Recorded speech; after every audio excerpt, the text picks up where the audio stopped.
Les relations État-collectivités sont au cœur de notre débat. À l'heure où l'État compte de nouveau sur les collectivités, ça a été dit, pour relever le défi de la transition écologique, il doit pouvoir tenir ses engagements en accompagnant les communes dans la mise en œuvre des politiques qu'il a lui-même initiées. Aujourd'hui, le gouvernement propose de supprimer le fonds de soutien au développement des activités périscolaires dans le projet de loi de finances 2024. Ce fonds soutient les communes qui ont adopté la semaine de 4 jours et demi selon la réforme de 2013. Sa suppression enverrait un signal négatif et pourrait menacer les programmes périscolaires. Certes, le nombre de communes bénéficiant du fonds a diminué, mais cela ne justifie pas de compromettre les politiques locales. De plus, son maintien ne menace en rien nos finances publiques, au contraire, il assure la continuité d'activités enrichissantes dont le rôle pédagogique n'est plus à démontrer pour nos élèves. Cette décision prise, comme souvent, sans consultation des élus locaux, suscite à raison le ressentiment des maires et oublie totalement de prendre en compte les besoins spécifiques des territoires. Monsieur le ministre, supprimer ce fonds serait une erreur. L'État doit continuer à accompagner les communes pour garantir la qualité de l'offre périscolaire sans contraindre leur budget. Aussi, je vous remercie par avance de vos éclaircissements sur cette question importante pour nombre de communes. Je le redis, ce fonds correspond à la mise en œuvre d'une réforme voulue par l'État. Donc j'ai bien entendu, mais la réponse, c'est une prorogation du dispositif. Donc l'année prochaine, vraisemblablement, nous nous retrouverons en face du même dilemme. C'est d'ailleurs pourquoi, alors, vous me dites que la décision est différée, mais au cas où, je crois que la commission des finances envisageait de demander l'abrogation de cette mesure du PLF. Si ça revenait, je pense que nous aurions la même option, puisque je le redis, c'est la mise en œuvre d'une réforme voulue. Le filet de sécurité devait aider les communes les plus en difficulté à faire face à l'explosion des prix de l'énergie ainsi qu'à l'augmentation de leurs dépenses contraintes, notamment la hausse du point d'indice non compensé. Je me fais l'écho de l'Association des petites villes de France qui pointe à juste titre le fait que 3400 communes qui ont été parmi les plus importantes bénéficiaires du dispositif, je précise pour les communes de moins de 500 habitants à peu près un versement médian de 6 840 €, pour celles de moins de 300 habitants, 29 860 €. Cela pourrait être entendable si ce n'était pas les services déconcentrés de l'État qui les avaient appelés pour les informer qu'elles pouvaient bénéficier de ce dispositif. Il s'agit d'une défaillance de l'État qui fragilise les budgets locaux. Les maires de bonne foi et encouragés par les services préfectoraux ont sollicité ces acomptes. Pour autant, aujourd'hui, les communes sont loin d'être sorties de l'ornière et compliqué pour elles donc de rembourser. Quelles sont donc vos réponses à leur demande suivante ? 1. Étaler les échéances de remboursement le plus possible pour ne pas peser davantage sur leurs finances locales et garantir la qualité des services publics dans les communes. 2. Prolonger l'amortisseur électrique pour les communes qui ont souscrit des contrats d'énergie au plus fort pic énergétique. Enfin, prolonger de façon ciblée un dispositif de type filet de sécurité pour les collectivités connaissant les plus grandes difficultés à faire face à l'augmentation de leurs charges. Merci Présidente, les collectivités territoriales, Monsieur le Ministre, sont volontaires pour relever bien des défis, mais elles entendent un dialogue équilibré et fiable avec l'État, et comme vous l'avez dit. Je rappelle en tout cas que donc un certain nombre sont en difficulté. On a entendu donc votre précision et je crois qu'elle était importante de ce point de vue-là.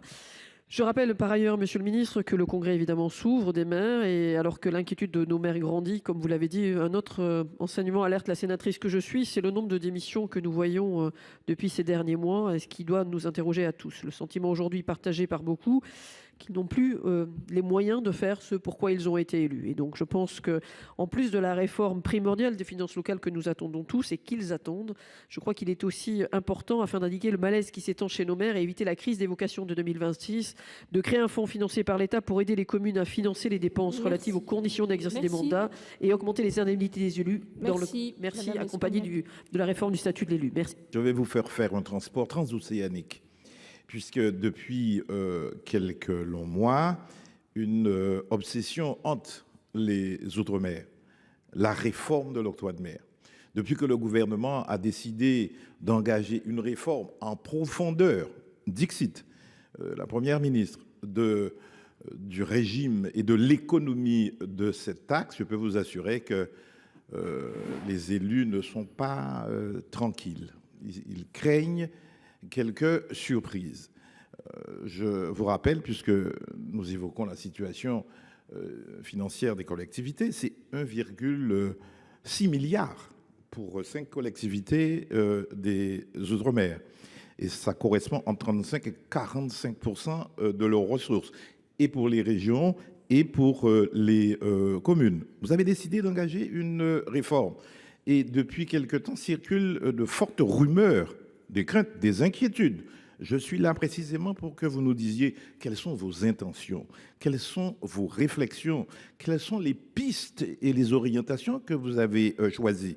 Par exemple, est-ce que cette taxe, puisque monsieur le maire a déclaré un certain nombre de choses, est-ce que cette taxe sera désormais réservée uniquement aux importations et pas simplement toutes les importations qui n'auraient pas un équivalent local? Donc, il n'y aurait pas de concurrents sur place. Est-ce que vous avez l'intention de remplacer cette taxe gérée par les régions et les communes par une TVA recentralisée? Est-ce que vous avez l'intention de lever le secret fiscal, la loi de 1950, qui met en cause d'ailleurs la responsabilité pénale des présidents de région?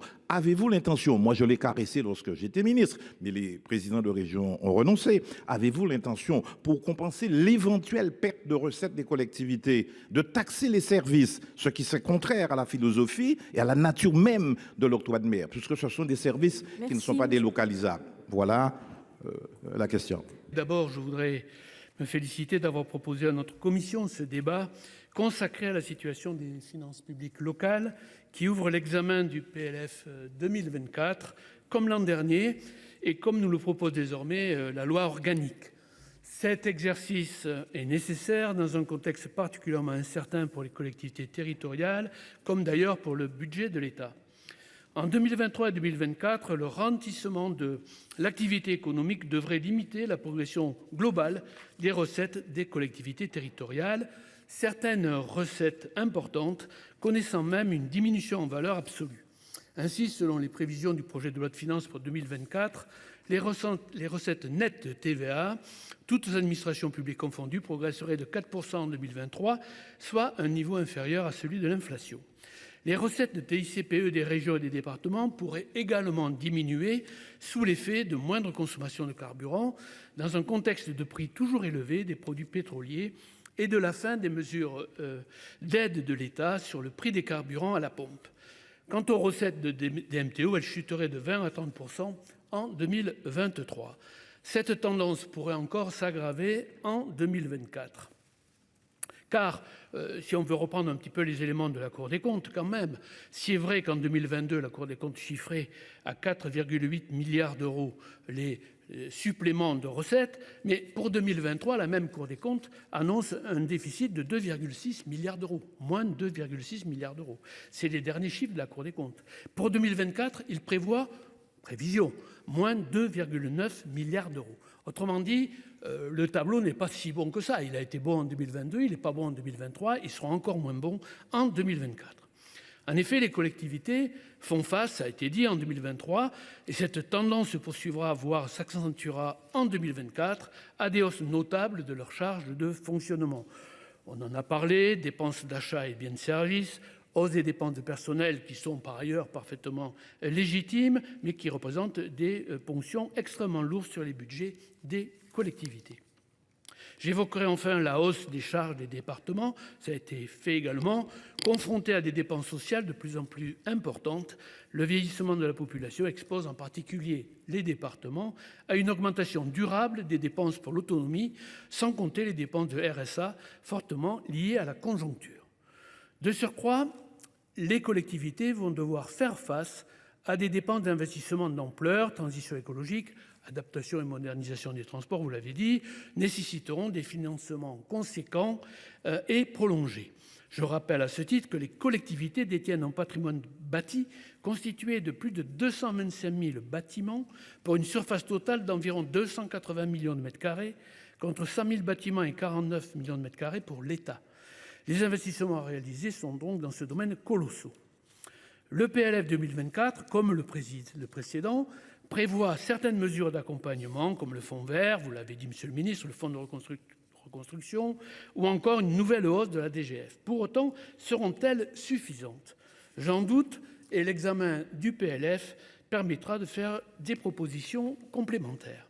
Car l'enjeu est de permettre aux collectivités de fournir des services publics de proximité, de qualité aux citoyens, de faire face au changement climatique, d'accompagner aussi les citoyens les plus fragiles.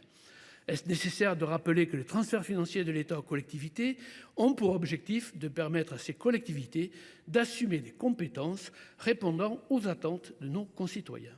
Est-ce nécessaire de rappeler que pour assumer ces compétences, les collectivités n'ont quasiment plus de ressources fiscales propres ? D'ailleurs, vous en êtes convenus. Et donc, s'il n'y a plus de recettes fiscales propres, c'est-à-dire si on ne peut plus bâtir dans chaque collectivité en fonction des recettes fiscales un budget, eh bien il faut avoir une visibilité pluriannuelle de la relation État-collectivité. Et c'est donc devenu indispensable. Et on ne peut pas attendre chaque PLF pour savoir si on a un petit peu plus, un petit peu moins, etc.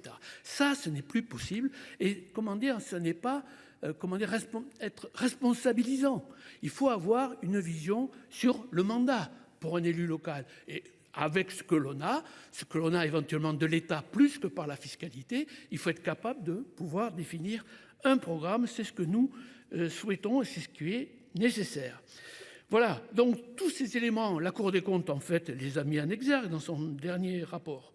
Il faut repenser le financement des collectivités territoriales. Il faut donner aux collectivités une visibilité de moyen terme et une prévisibilité de ressources pour ne pas décourager l'investissement. Il faut aussi, et ce point est indispensable, et j'en conclus par là, mettre en adéquation les ressources des collectivités avec leurs missions et leurs compétences. Le défi est de taille. On ne l'a pas fait depuis des années et des années. Il faut remettre le travail sur l'ouvrage.